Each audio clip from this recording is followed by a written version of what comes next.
pour l'instant, pour nous de l'opposition, il n'y a pas de voie. C'est la démission de Félix. S'il aime encore le pays, il doit pouvoir démissionner et permettre à ce que les Congolais s'organisent rapidement. Nous l'avions toujours dit, il ne sera pas le premier. Hein?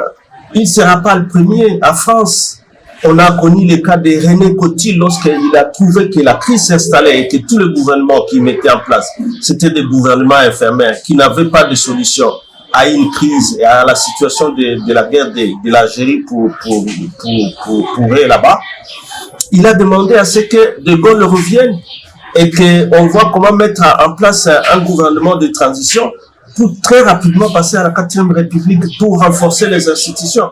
Aujourd'hui, ni le gouvernement, ni le Parlement, ni l'institution présidence n'offrent aucune possibilité, aucune voie en perspective pour dire que très rapidement nous pouvons reprendre Goma, très rapidement nous pouvons empêcher que ces gens prennent Bukavu.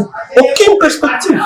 Alors que depuis Bunagana, on a donné des solutions pour que ils nous disent comment il a pu inviter les M23 de nouveau alors qu'ils étaient défaits. Tout ce qu'ils ont développé dans les médias, tout le monde le sait. Les discours de l'IDPS, tout le monde le sait.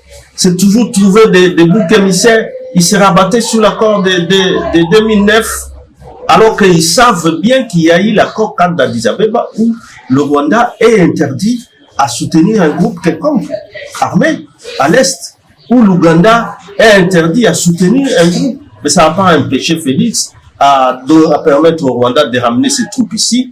Le fils de Museveni, il dit tous les jours qui est lui le chef d'état-major ou celui qui commande l'armée à Ouganda là-bas. Il ne manque jamais d'occasion pour rappeler qu'ils sont au Congo et ils ne permettront pas que quelqu'un s'attaque au M23.